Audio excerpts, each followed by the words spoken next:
good morning, morning devotion family. Magandang umaga.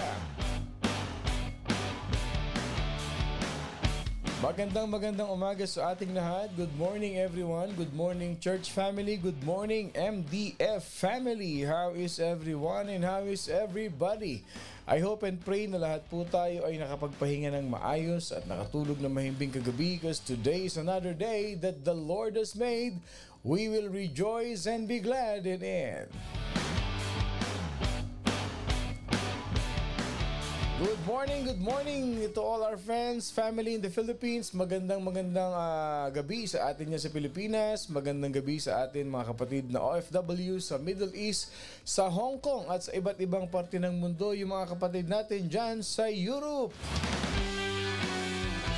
Magandang hapon sa inyo mga kapatid. Ako pong muli si Pastor Bong, bumabati na isang mapagpalang Monday morning sa ating lahat.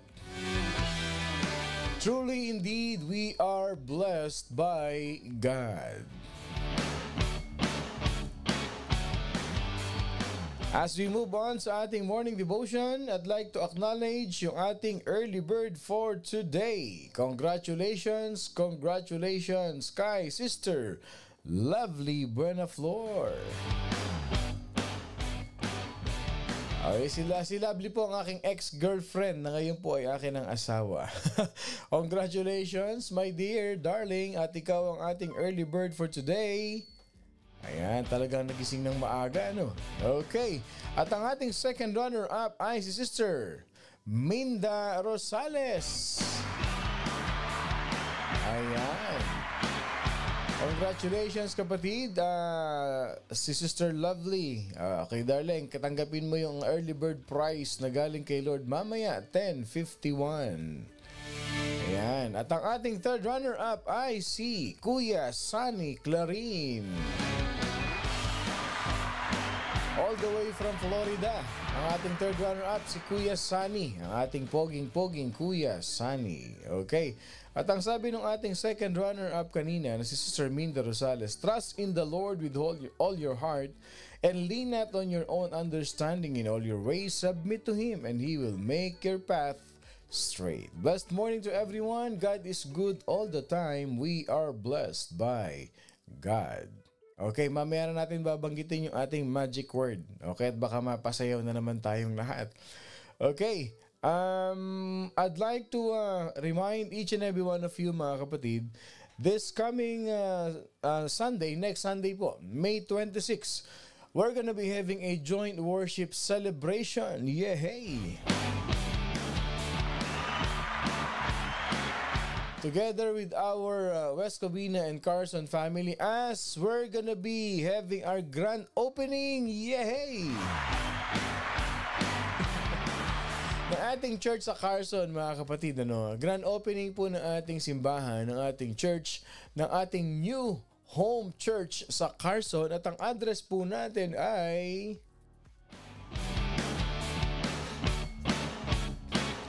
22219 Avalon Boulevard, Carson, California 90745. Magkita-kita po tayo dyan this coming Sunday. At magkakaroon tayo ng joint worship. Ibig sabihin po, wala na po tayong worship service sa hapon sa West Covina, dahil nandyan na po ang ating worship service sa umaga. At since ito po ay grand opening ng ating simbahan, ay iniimbitahan ko po kayo lahat na ating morning devotion family, and I pray na lahat tayo ay makarating dito this coming Sunday mga kapatid, ano? Lahat po ang morning devotion family, I am inviting you personally for this grand opening ng ating church sa Carson. Congratulations sa ating lahat. And I'd like to announce na ang church po ng Carson mga kapatid is made possible through the effort of the Carson family and even some of the West Covina family, at lalong-lalo na ang morning devotion family. Maraming salamat sa pagtutulungan ng ating family. Ito ang pamilya na umulan umaraw, nagtutulungan at nagkakaisa. Wow, wow. Kaya po, magkita-kita po tayo sa darating na linggo sa ating joint worship celebration. Ako, sana yung ating mga kapatid sa Europe ay nandito mga kasama natin. At yung mga nakikinig sa ating lahat sa morning devotion. No, my prayer is one day magkikita-kita tayo personally at makakapagsama-sama tayo na magpuri sa ating Panginoon Diyos. I'd like to acknowledge si Tamaritz Junicio. Blessed day po, Pastor, at sa inyong lahat. Okay, at sabi nga ng ating second runner-up kanina, mahal na mahal kita, Panginoon, kailanman hindi kita ipagpapalit.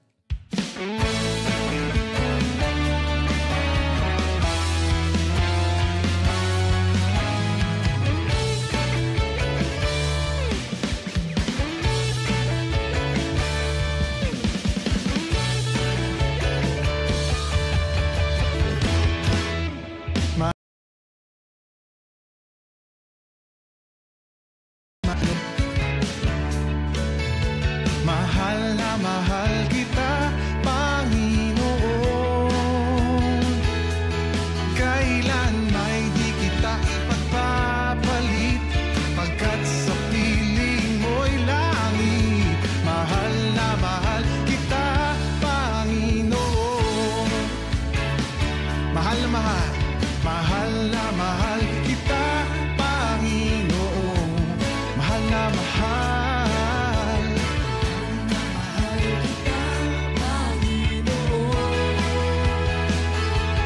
Kailan may di kita ipagpapalit, pagkat sa piling mo'y langit. Mahal na mahal kita, Panginoon. Habang buhay, pupurihan ka. Habang buhay, papili ko sa'yo. Habang buhay, pag-ibig ko sa'yo'y iaalay. Mahal na mahal kita, Panginoon. Mahal na mahal, mahal na mahal kita, Panginoon. Kailan may di kita ipagpapalit, pagkat sa piling mo'y langit. Mahal na mahal kita, Panginoon. Habang buhay,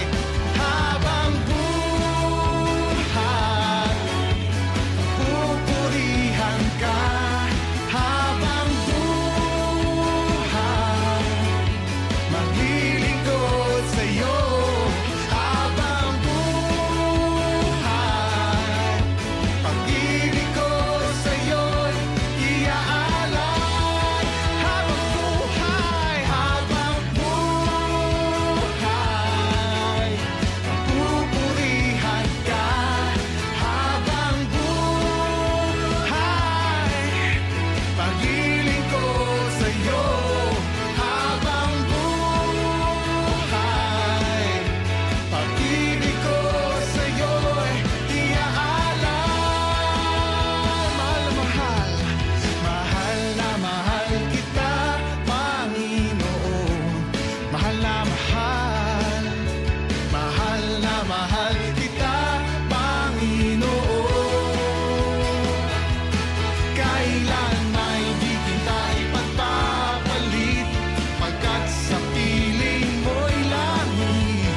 Mahal na mahal kita, mahal na mahal kita, mahal na mahal kita, Panginoon. Mahal na mahal kita, Panginoon. Yes, Lord, we love you so much, Lord God. Before anything else, mga kapatid, I'd like to greet a happy birthday sa mga kapatid nating nagsa-celebrate na kanilang birthdays today. Happy birthday to you. Yan, tanggapin ninyo ang aming mga balloons and greetings from Morning Devotion Family. Birthday, happy birthday, happy birthday to you. Yan, At sa lahat ng mga kapatid nating couples dyan na nagsa-celebrate ng kanilang wedding anniversary, happy anniversary sa inyo mga kapatid.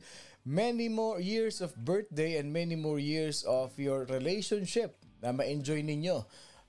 Yung inyong fruitful relationship with the blessings and the provisions of our Lord Jesus Christ. Ayan, congratulations sa inyo mga kapatid. Blessings and favor be upon you. Okay, kindly share our morning devotion. Let's tag our friends and family so that they can hear as well the powerful revelation of the Word of God na naririnig po natin dito.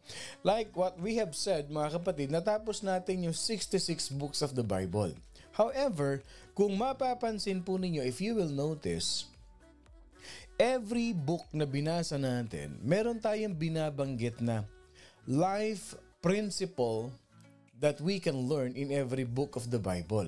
And I was praying to God before we jump into conclusion in studying the science, in studying the seals, the Revelation book mga kapatid. Napakarami nating dapat pang maintindihan. Like the life principles of the Bible. And I want you to pay attention to that. And some of us, nagte-take note pa tayo. Yung tinatawag nating life principles in every book of the Bible. So when I was meditating the Word of God, I was praying. I asked the Lord, sabi ko, Lord, ano ba yung isusunod natin? Na i-air natin, na i-share natin sa morning devotion. Then suddenly a message came to me. Dumating po, tumunog yung aking cellphone out of nowhere. It is a message request. May nagtanong na isang kapatid natin na nakikinig ng morning devotion. I don't know from where she is. Ang tanong niya po, Pastor, ano po yung life principles na binabanggit niyo? And sometimes meron pong mga Bible verses na sinasabi niyo sa life principles in every book of the Bible that we have studied. Ibig sabihin na subaybayan niya yung 66 books of the Bible. Kasi sabi niya that we have studied. So that's, I think, an answered prayer. Ano nga ba yun? Yan ang pag-aaralan natin.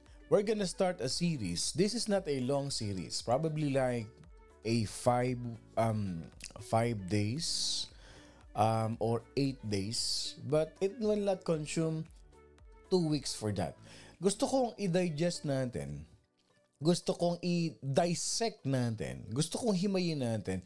Ano ba yung life principle na yun, Pastor Bong, na binanggit ninyo in every book of the Bible? And it is very important kasi life principle application yun Nung natutunan natin, let's see, tignan ninyo ha, 66 books of the Bible.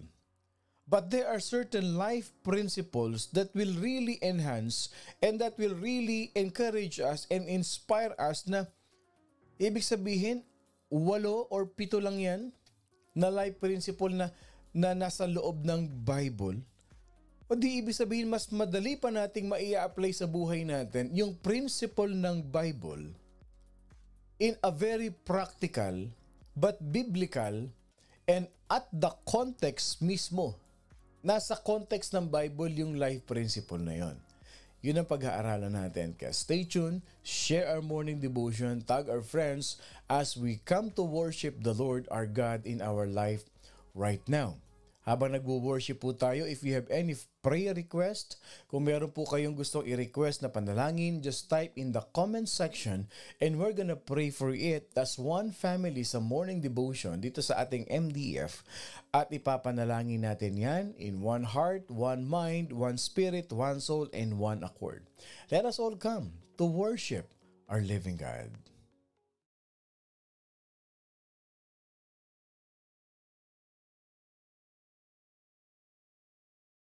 All to Jesus I surrender, all to Thee I freely give. I will ever love and trust You in Your presence daily live. I surrender all. I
I surrender all.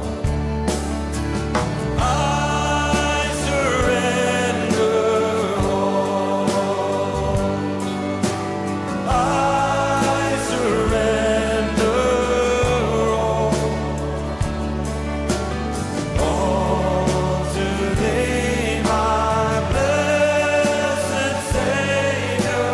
I surrender all to Thee, my blessed.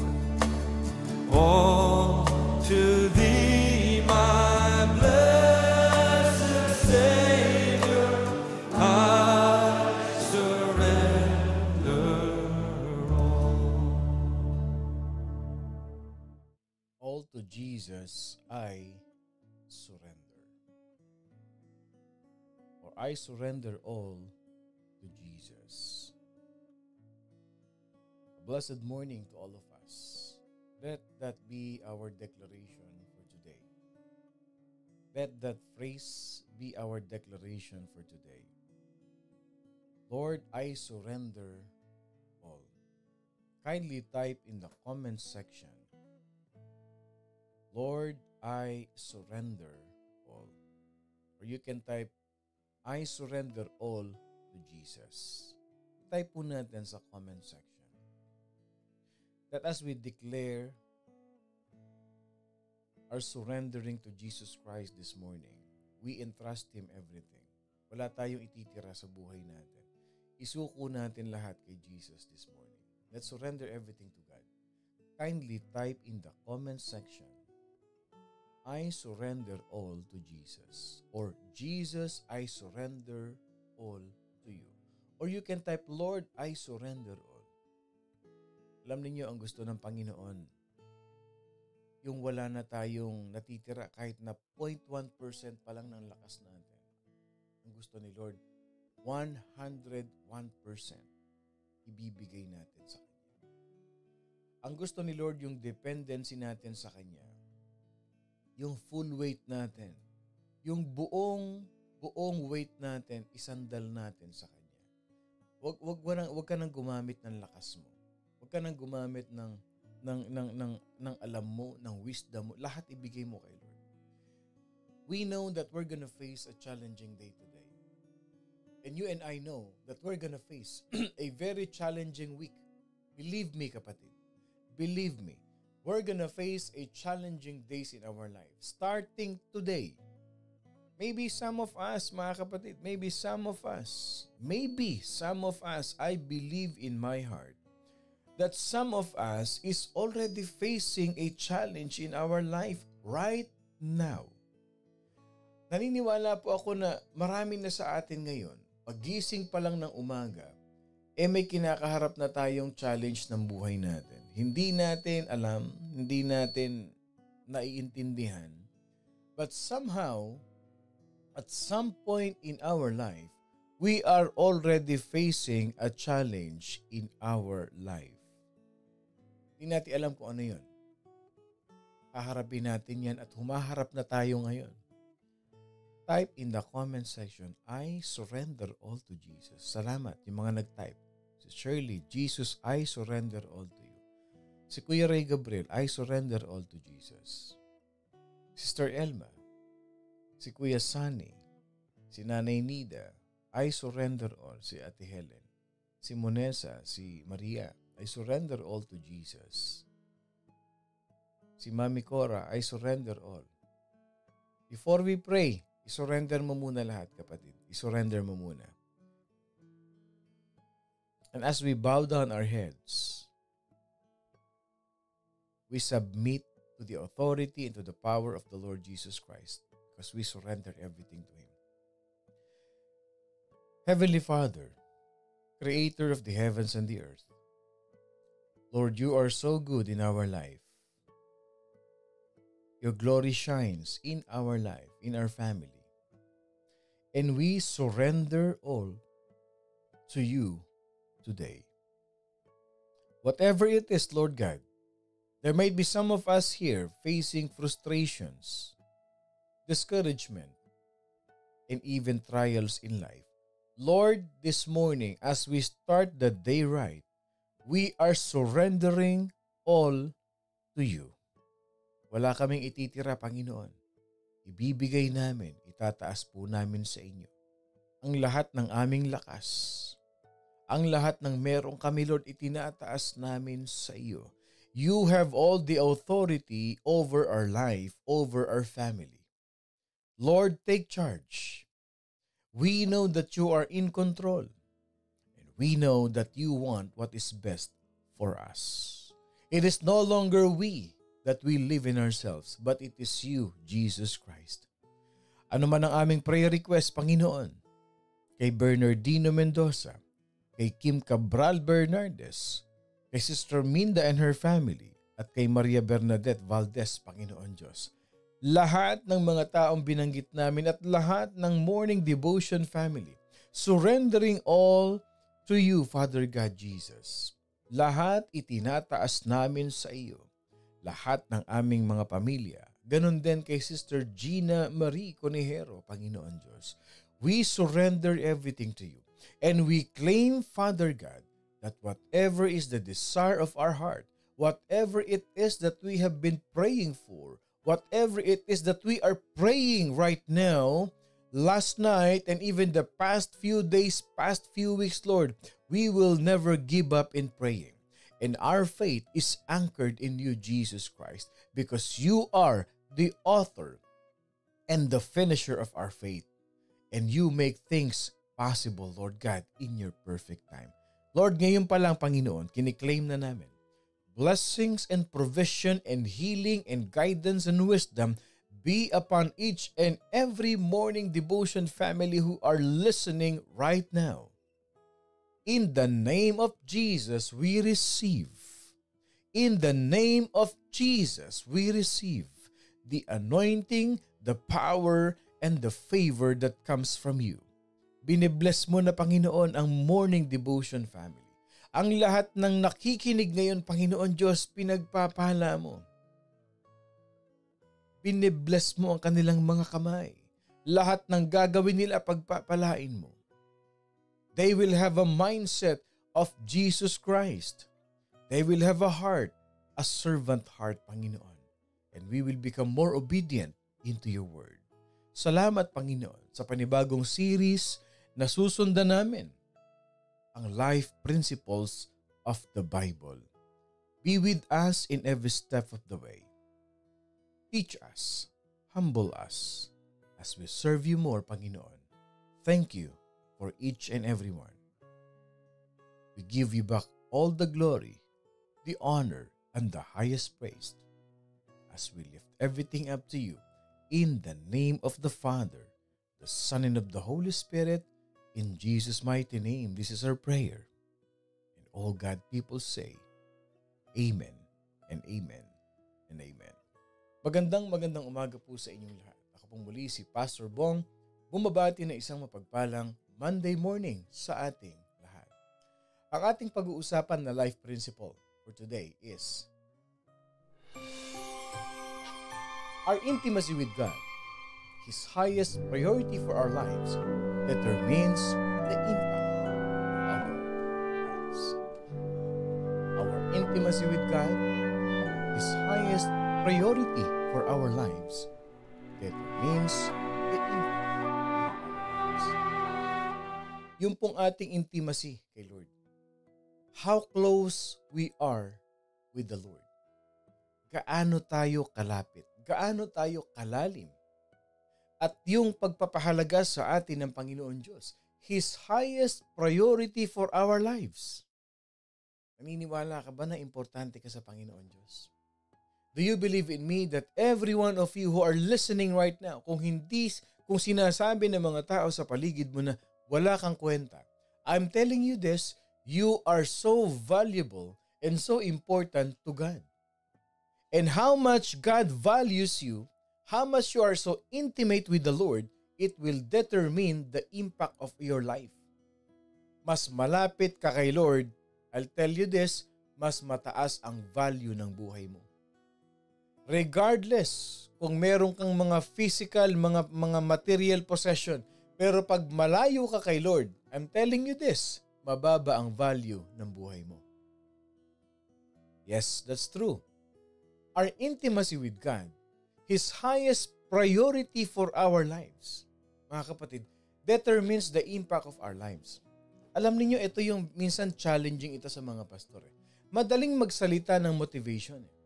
It is very easy to become a motivational speaker.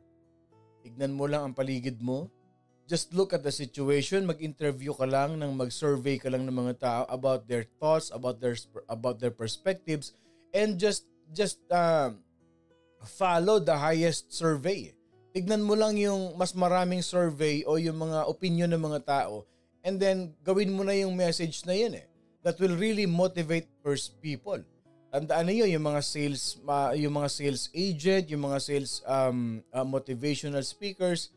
Kung makikita nyo, isang platform yan. Pero hindi mo pwedeng iayon ang Bible sa gusto mong mangyari. I'll tell you this, ikaw ang aayon sa salita ng Diyos. Kung ano yung sinasabi ng Bible, doon ka tatayo. Hindi ka tatayuan ng Bible sa opinion mo. No, it's not how we do it. Pag pastor ka, hindi ganon. Ikaw ang tatayo sa tinatayuan ng Biblia. Alam niyo ba mga kapatid na one of our greatest needs is to know that we are loved? Magtanong kayo sa mga tao. Dahil yan ang focus ng Bible. Okay? Isa sa mga pinapangarap, gustong maintindihan, gustong malaman ng maraming tao, sila ay may nagmamahal sa kanila. Do you believe in that? Each one of us has to feel certain, deep down in our hearts, that someone loves us, that someone cares for us, and that love has our best interest at heart. Alam niyo, I've been a pastor for many years, serving the Lord with full heart and that advocacy, that responsibility that God has given to me. Every time I counsel people, alam mo salita nila ganito, Pastor, hindi naman importante sa akin itong mga bagay na ito Hindi naman mahalaga sa akin, Pastor, kung anong klaseng pagkatao niya. Ang gusto ko lang naman, Pastor, simple lang, mahalin niya lang ako. Pastor, kaya kong i-give up lahat ito Ang gusto ko lang yung may magmahal ng tapat sa akin. Ilan sa atin dito ang nakaranas niya? Na kaya mong talikuran lahat ng bagay na meron ka, maramdaman mo lang na may nagmamahal sa iyo. And that is priceless. Hindi mo kayang bilhin yun. Lahat ng tao, ang gusto nila, ang kailangan nila, ang gustong maramdaman nila yung may nagmamahal sa kanila somehow. Do you agree with me? Kaya itong life principle, importanteng maintindihan natin ito. Each and every one of us, deep down in our hearts, kahit sabihin mo nakangiti yan, kahit sabihin mo nagse-celebrate yan, nagsasaya yan, somehow, at the very bottom of their heart, alam nila na may kulang sa buhay nila. Alam nila na at the end of the day, na bago sila matulog, they are longing for something. O sabi nga ni Grace, being loved is a fundamental human need. Ano sabi ni Lord? And my God shall supply all your needs. Lahat ng pangangailangan mo ibibigay ni Lord. You just have to be obedient and you just have to seek for it. And you just have to know it. Through what? Through His Word. Because that is how God designed us. He wants us to know that He loves each and every one of us. And not only that He designed us to be loved by Him, but with a passionate and intensity that is too deep for words na hindi kayang ipaliwanag ng salita. Pagka nagtanong ako dito, throwback lang tayo mga kapatid. Just be honest with me. Hindi ba't nung ikaw kinikilig moments ka nung mga teenager time mo? Yung mga kilig moments na sinulyapan ka nung crush mo. Naniligawan ka pa nung crush mo Yung mismong crush mo talaga nanligaw sa iyo. hindi ba't marami sa atin dito ay na-in love naman talaga? At yung pagmamahal na yun, hindi mo maipaliwanag kung saan ba nanggagaling itong pakiramdam na ito na para ako'y lumulutang sa langit. Ilan sa atin dito, be honest, o yung mga kilig moments, can I see an amen to that? Lahat tayo nakaranas niyan, babae, lalaki, nakaranas tayo niyan. Yung tinatawag na kilig moments ng buhay natin. Yung crush mo, crush ka rin pala. Yung gusto mong mapangasawa, siya mong napangasawa na hindi mo malaman yung pakiramdam mo. Lahat tayo dumanas dyan. Can I see an amen to that? Sige nga, practical ways tayo kasi life principle naman ito eh. Life principle na ito. Kita niyo mga mag-asawa ngayon nagtitingin na nakangiti na. O ikaw may gusto sa akin noon. Nakatingin ka na sa asawa mo ngayon eh, hindi ba? O, tinan mo. Lahat tayo meron ganyan eh. Because we want to know that somebody love us. That kind of love, no words can explain. But remember this, the love that you have experienced before and the love that God can give you, hindi kayang pantayan na kahit sino yung pagmamahal ng Diyos sa iyo, kapatid. God created human beings with fellowship in mind and then with others. Saan ating kinukuha ito? Tignan ninyo ha, ito ang ating foundational verse for today. Okay, since we are talking about life principle, look at this. How God created us, okay? How God created us, and we are the highest priority in His creation. Genesis chapter 1, verse 26. Then God said, "Let us make man in our image, according to our likeness. Let them have dominion over the fish of the sea, over the birds of the air, and over the cattle, over all the earth, and over every creeping thing that creeps on the earth." Foundational verse natin yan.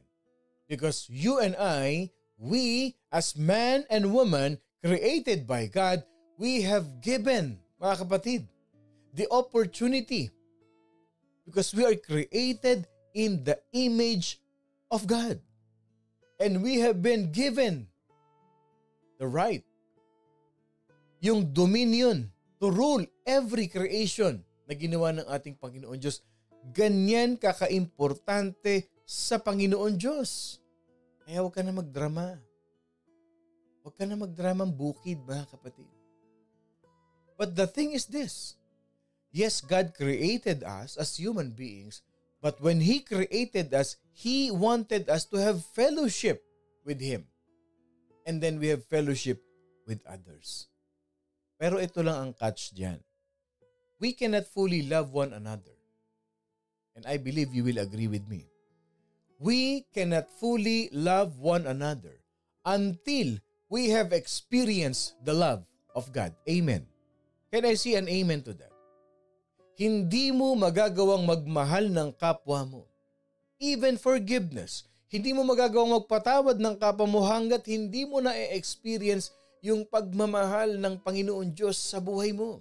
Yung kapatawaran na ibinigay sa iyo ni Lord. You cannot give what you don't have. That's true. You cannot give what you don't have. If you have not experienced the love of God, hindi mo kayang magbigay ng unconditional love. Hindi mo kayang magmahal ng kapwa mo na gaya ng pagmamahal ng Diyos sa iyo kung wala kang relationship kay Lord. Kung hindi mo nararanasan ang pagmamahal ng Diyos sa buhay mo, did you know or don't you know that God loves you every single day of your life? Mahal ka ng Diyos, kapatid, araw-araw na ginawa ng Panginoon. Bakit ka ba nagigising? Kasi mahal ka ni Lord. Bakit ba may trabaho ka pa? Kasi mahal ka ni Lord. Bakit tinanggal ka sa trabaho mo? Kasi mahal ka ni Lord. Alam niya yung best para sa iyo.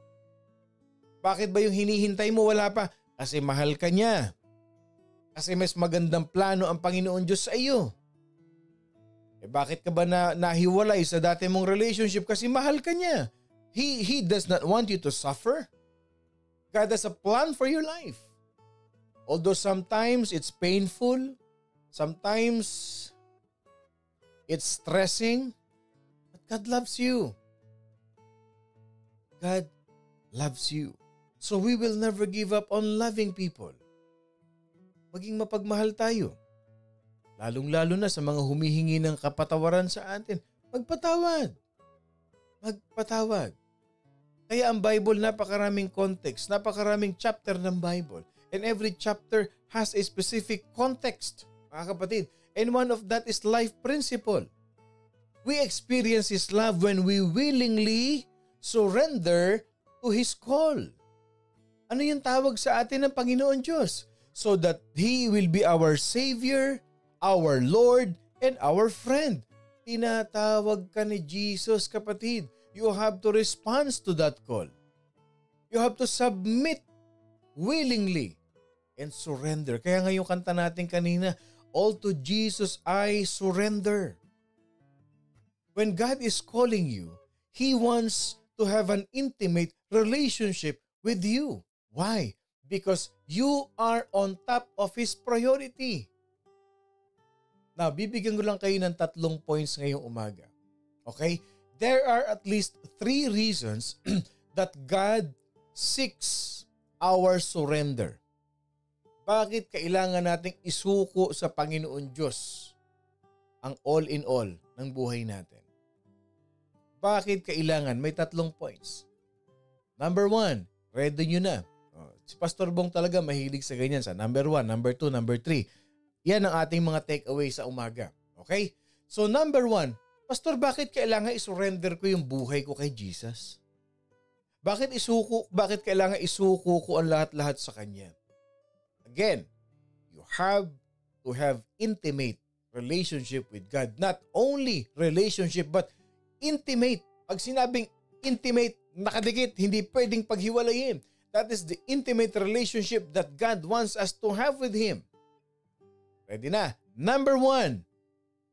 Why we need to surrender? Because He loves us and He desires our fellowship and our worship.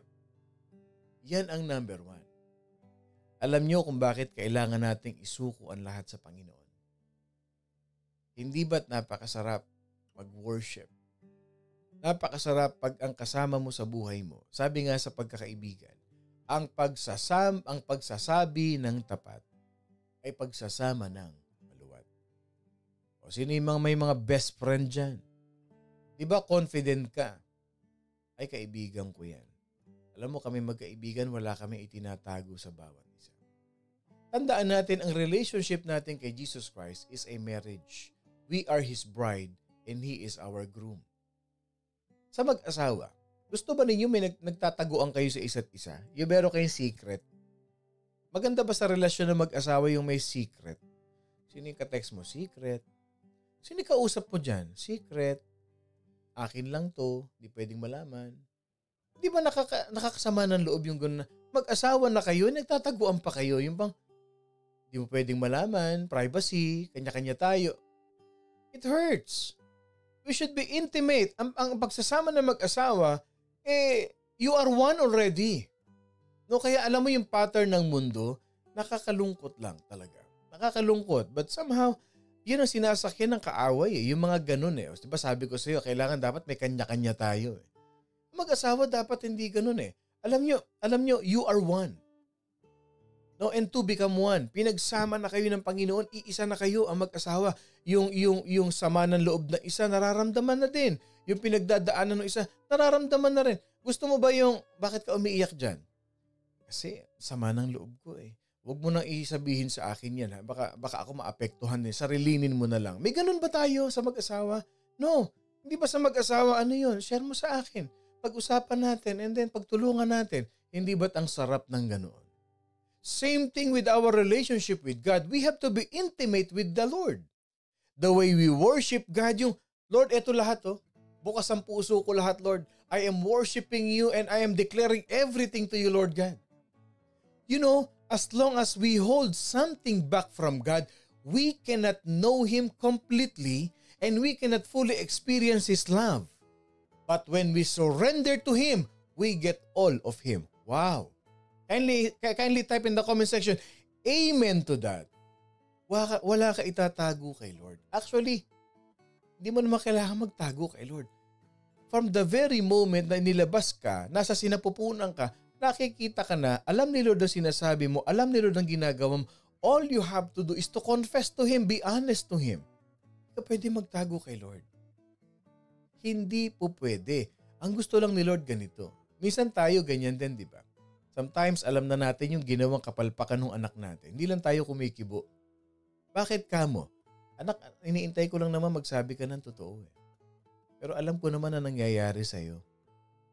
Hindi ba't ang sarap na honest talaga tong anak ko na ito? Dad, nagkamali ako dad eh.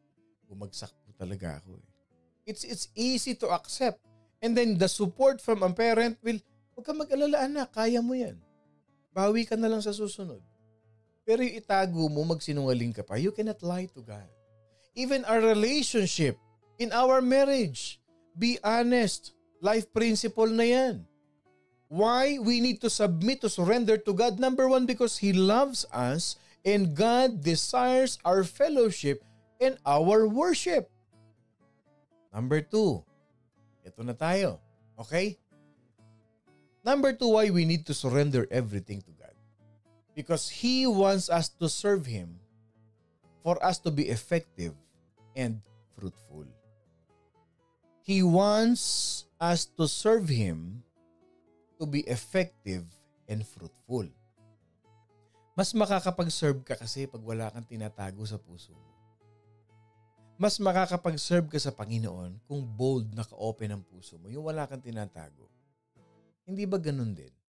Ganun din sa buhay natin. Hindi ba sa loob ng bahay? Okay, kaya life principle ito, applicable sa pamilya ito eh. Hindi pag wala kang tinatago, yung cellphone mo kahit pakalat-kalat dyan, di ba? Wala kang itinatago. Kahit sinong tumawag, sagutin mo, ikaw na sumagot. O may tumatawag sa iyo, ikaw na sumagot, sagutin mo na. Wala kang tinatago eh. So na-enjoy mo yung everyday life mo. You enjoy your fellowship with your husband, your fellowship with your wife, your fellowship with the Lord, because you know that you are true and bold and you are not doing anything wrong. And you will become more effective and you will become more fruitful. Church, the more we know and the more we love Jesus is the more effective our service will be in His kingdom. And the more we draw close, hindi raw guilty, and the more we draw to God, the more tayong lumalapit sa Kanya, the more nating binubuksan ang puso natin.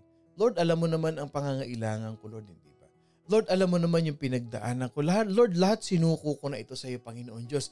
The more impact our lives will have. Mas lalong tumataas ang value ng buhay mo.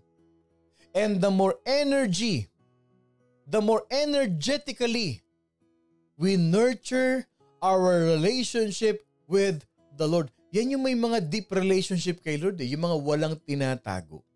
Yung inihahayag lahat sa Panginoon, yung kanyang sarili, yung kanyang pagkatao, everything you surrender to God. You don't keep anything. You don't hold back to God anything in your life.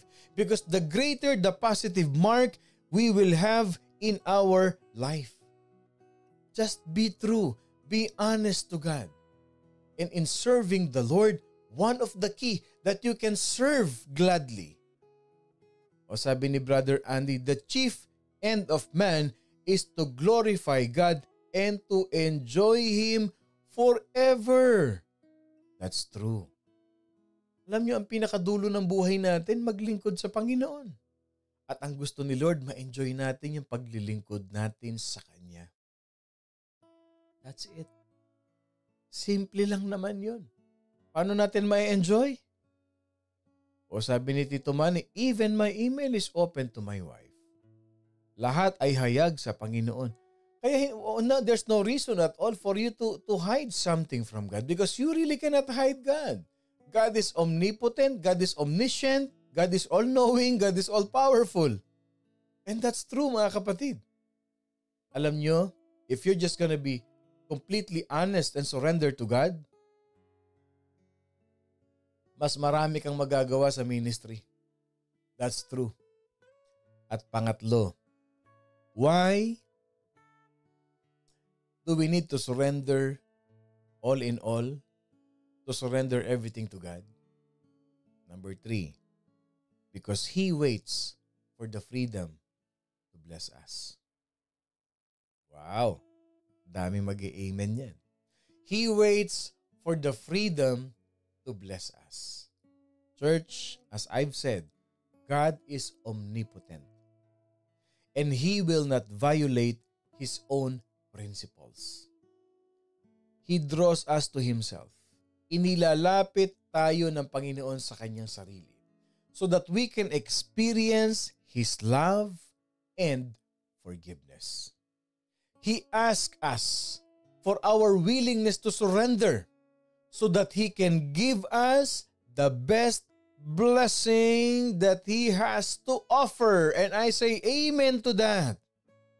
I say amen to that.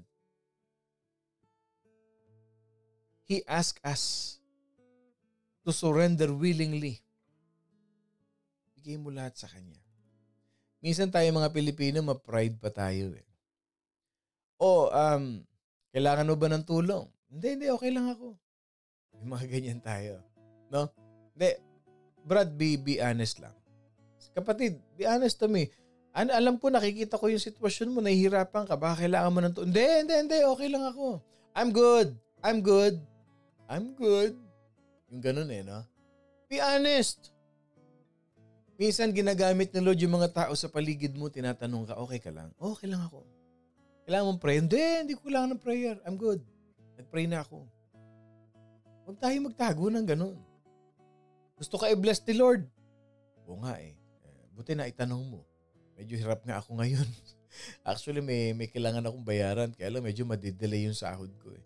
Alam mo yung pride? Papatayin ka niyan. Be honest. Even tayo, ayaw natin ng ganun. Alam mo na ha, nakita mo na yung sitwasyon niya. Alam mo na kaya nga nag-offer ka na ng helping hand eh. Tinanong mo na siya kapatid, huwag ka na mahiya. Magkaibigan naman tayo. Let me know, baka may maitulong ako. Hindi man lahat. Pero at somehow, makatulong din sa iyo. Hindi bro, okay lang ako. Okay lang ako. You are not surrendering. You're not giving up your flag. So how can He give the best blessing that He has to offer for you? How can He give the best blessing that He has to offer when you refuse? You don't surrender willingly. Why do we resist? Hindi mo alam yun na yung raven na pinadala ni Lord sa buhay mo and yet ikaw pa to pa-pride ka pa. Okay lang ako, okay lang. Ang totoo naman talaga, gutom na gutom ka na. Ang totoo naman talaga, hirap na hirap ka na. Dahil, nako. You know, one of the reason why people have spiritual blindness is because of pride. Yes, it covers your spiritual eyes. It covers your thoughts that pride will kill you. And it causes spiritual blindness. And sometimes, and many times, kaya pinag-aaralan natin ito mga kapatid. Because He waits for the freedom to bless us. God is asking you to willingly surrender to Him. Para i-release yung blessing sa iyo. Hindi pa naman pala kailangan. Huwag mo na, hayaan mo na. Hindi ba ganun din tayo minsan? Yung willing kang tumulong sa kapwa mo, yung ibibigay mo na, naglaan ka na. Naglaan na kayong mag-asawa na ito, ibigay natin ito doon sa taong yan kasi kailangan niya ng tulong. Pero nung tinanong mo, kailangan mo ba? Ito, meron kaming konti rito. At sagot sa'yo, hindi, okay lang ako. It's okay, huwag niyo akong problemahin. Nung sabi nung asawa, huwag na pala, di pala niya kailangan eh. And sometimes people, they bless people so that they can be blessed as well. Na ginagamit ni Lord yun, kinausap ni Lord yun para i-bless ka, dahil sa kadramahan mo, yun, nawala tuloy blessing mo. He asked for us to willingly surrender to Him. Ang tanong, why do we resist? With all this in mind, why does anyone resist surrendering to God? Bakit nga ba may mga tao na ayaw mag-surrender kay Lord? Pride is the key reason that most people resist surrender. Why? Because they think that they know better than God. Huwag kalimutan yan. Bakit hindi nagsusurrender kay Lord? Kasi akala nila mas marunong sila kay Lord. They think they know better than God and that they can handle their lives better than God can handle their life. hindi ninyo kayang i-handle ang buhay ninyo. I'm telling you this. But if you surrender to God, He will guide you. He will bless you. And if you surrender to God your life, your family, your husband, your wife, surrender mo lahat kay Lord dyan and allow God to take control in your life. And some people, they think they are better than God. So they keep God at a distance. They keep God at the distance. Other people, they do not surrender because they fear what God will do or not do for them. Natatakot sila na baka kung anong gawin ng Diyos sa kanila o hindi gawin ng Diyos sa buhay nila. Tatakot naman ako i-surrender yung buhay ko kasi ang sama akong tao. I'm a bad person. Highest priority ka ni Lord. Napakaraming gustong gawin ni Lord sa buhay mo. When God created us in His own image, He wants you to rule over all creation. Yung mga ginawa niya sa paligid natin, gusto niya ma-enjoy mo yan. Kaya nga kinreate niya tayo to have fellowship with Him, to have an intimacy with Him. Pero mo isang verse lang itong pinag-aralan natin, it covers our life, mga kapatid. And they think that if they give God control in their life, may ipagagawa si Lord sa kanila na ayaw nilang gawin. May ipagagawa si Lord sa kanila na magiging miserable ang buhay nila. Naku, ang hirap maging born again. Ang hirap na may ganyan. Hindi ko kaya yung buhay na ginagawa ninyo. Ibiro mo, every Sunday, magtatatalong ka, magkakakanta ka. Hindi ko feel yan. I'm not a church kind of person.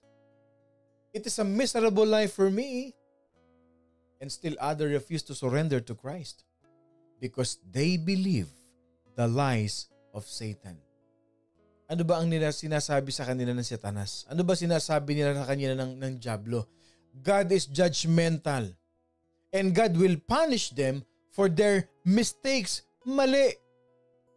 Pag lumapit ka kay Jesus, lahat ng pagkakamali mo, kapatid, lahat ng kasalanan mo patatawarin ni Jesus Christ.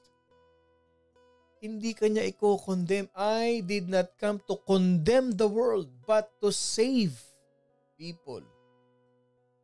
Lahat ng kasinungalingan ni Satan, huwag mong paniwalaan.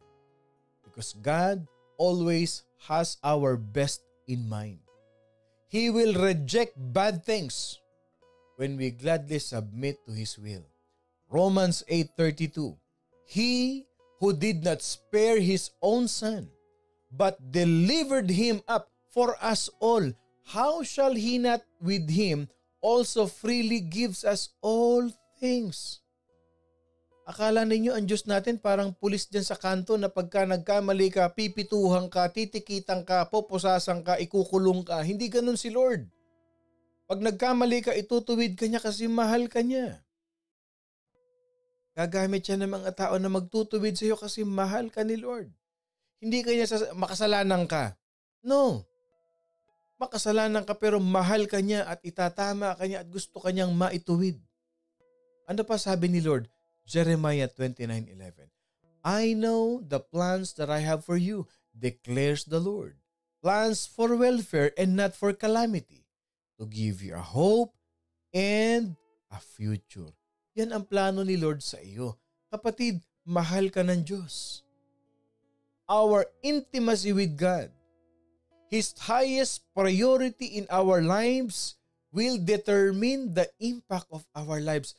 Just draw near to God. Go closer to God. Serve the Lord with gladness. Maging malapit ka sa Panginoon. It only makes sense to surrender to God, mga kapatid. Magkakaroon lang ng value, ng halaga, ng purpose ang buhay mo pag isinuko mo ang buhay mo kay Jesus Christ. Because when we do surrender our life to Him, we will grow closer to Him. At alam nyo, nagpapasalamat ako, nabibless ako sa morning devotion family because I believe in my heart that all of you here who are listening right now have fully surrendered to our Lord Jesus Christ. Amen. Can I see an amen to that? Can I see an amen to that? Ang lahat ng morning devotion family, sinurrender na ang lahat kay Jesus. Wala na kayong itinira. Ibinigay nyo na kay Lord lahat. Can I see an amen to that? Can I see an amen? Lahat na nakikinig ngayon, I surrendered all to Jesus. Sinuko ko na lahat, pastor. Lahat. Wala akong tinira. And when you do that, His highest priority for us, you already receive. And when we receive the highest priority of the Lord in our life, I'm telling you this, your life will have a big impact in your community, in your family, in the body of Christ, and in the world. Wow! Ibig sabihin, kapatid, kung sa tao hindi ka mahalaga, sa Diyos mataas ang value mo. Sa Diyos mataas ang value mo. Tatandaan mo yan. Tatandaan mo yan. Don't give up life. Don't give up life. Why? Because you are so valuable with God. And when that time comes in your life na sinurrender mo lahat sa Panginoon Diyos, ang lahat sa buhay mo, tandaan mo, pinataas mo yung value ng buhay mo. Mataas ang value ng buhay mo. Hindi ka pwedeng apihin. Hindi ka pwedeng maliitin ng kahit sino man. Tandaan mo, anak ka ni Lord. Mataas ang value mo. Mahalaga ka sa Panginoon. At dahil alam mong mataas ang value mo, kapatid, alam mo na mahal ka ng Panginoon Diyos, you are so proud to say that I am a valuable person. Anak ako ni Lord. Hindi mo ko pwedeng maliitin. Anak ako ng Panginoon Diyos. Hindi mo ko pwedeng kutsain. I'm saying this, and I want you to be this life principle. They can mock you with your educational background. They can mock you with your personality. They can mock you the way you speak English o kung ano man. Di man tayo magaling mag-English. They can mock your career. They can mock everything in your life. But I want you to hold on to this. But they cannot mock the anointing and the value that God has given you. Let us pray. Heavenly Father, we thank you for this glorious day na itinaas mo ang bawat noo ng iyong mga anak. Na itinaas mo ang puso namin. Na itinaas mo ang aming pagkatao na marami sa amin sa oras na ito. Panginoon, we feel so small in our life. Na para bagang Lord nang liliit kami sa pagkatao namin. Na parang nararamdaman namin, Panginoon, na wala kaming halaga. Na parang wala kaming value sa pamilya namin. Na parang wala kaming nagagawang tama. But Lord, the moment we surrender all in all to you, naramdaman namin, Panginoon, kung gaano kami kahalaga sa iyong harapan. Kung gaano kami ka-valuable, kung gaano mo kami kamahal, Panginoon Diyos. And right at this very moment in our life, Panginoon, we are so proud. And we will stand, Lord God, by the knowledge of your truth that we are a very important person, Lord God, because you value us. Because you give us your highest priority when you created us in your image. Lord, we thank you. Pagpalain mo ang buong Morning Devotion family. Taas noo na sinasabi namin, kami ay anak mo, Panginoon. We are your children and they cannot mock the anointing and the value that you have given us today and eternity. In Jesus' name we pray. Amen and amen and amen. Sabihin mo sa katabi mo, chin up, wag lulungkot-lungkot. Be proud, anak tayo ni Lord. Ako pong muli si Pastor Bong, bumabati na isang mapagpalang Monday morning sa ating lahat. I pray that all these life principles na mapag-aaralan natin, this complete series na ito mga kapatid, will impact our lives and will give confidence and encouragement and inspiration for us to continue serving the true King of Kings and the Lord of Lords. Laging tatandaan, mahalaga ka sa ating Panginoon Diyos. At wag na wag kakalimutan, we are blessed by God. I love you all mga kapatid with the love of the Lord.